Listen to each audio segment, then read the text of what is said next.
Have you ever felt like your body just doesn't cooperate the way you expect? Tripping on flat ground, fumbling with buttons, mixing up left and right, or struggling with handwriting long after others mastered it?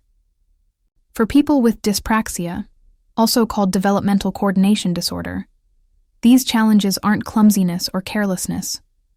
They are part of how the brain and body coordinate movement. Dyspraxia is a neurodevelopmental difference that affects motor planning, the ability to organize, sequence, and carry out physical movements. It's not about muscle strength or intelligence. It's about how the brain processes and sends instructions to the body.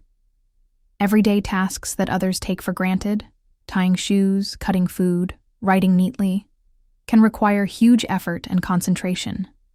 The signs often show up in childhood. A child with dyspraxia may take longer to crawl, walk, or catch a ball. They might avoid sports because coordination feels overwhelming.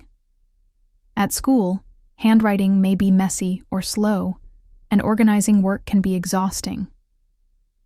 But dyspraxia doesn't disappear with age.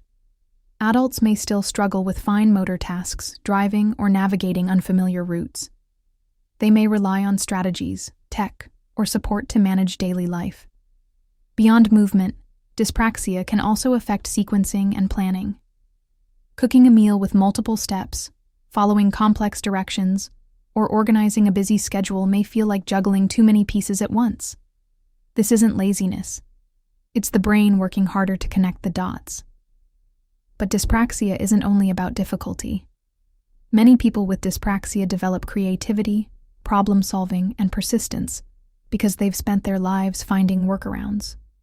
They may excel in fields that use imagination, empathy, and outside-the-box thinking.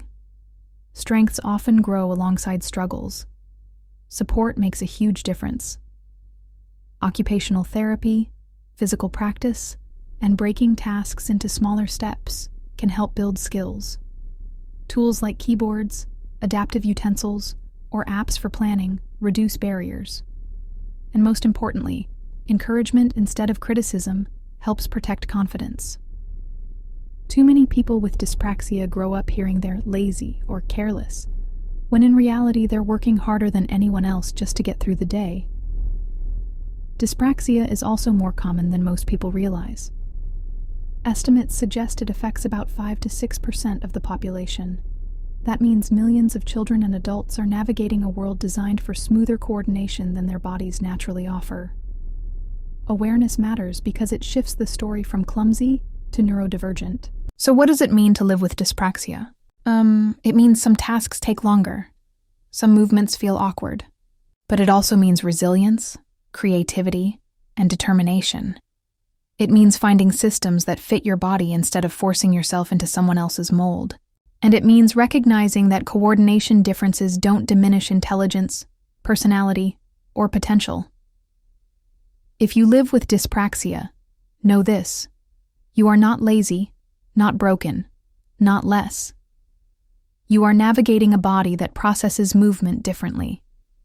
Every workaround you've created is proof of your resourcefulness, not your weakness. And if you know someone with dyspraxia, remember, patience, support, and encouragement go further than criticism ever will. Dyspraxia doesn't need to be hidden or shamed. It needs recognition, respect, and tools that make life more accessible. Because every brain-body connection is unique, and every person deserves to move through the world with dignity.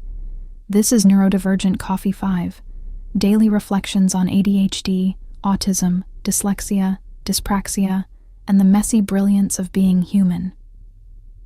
Subscribe so the next one finds you. Share this with someone who's ever been called clumsy when what they really needed was understanding. Because the way we move doesn't define our worth, but the way we're supported does.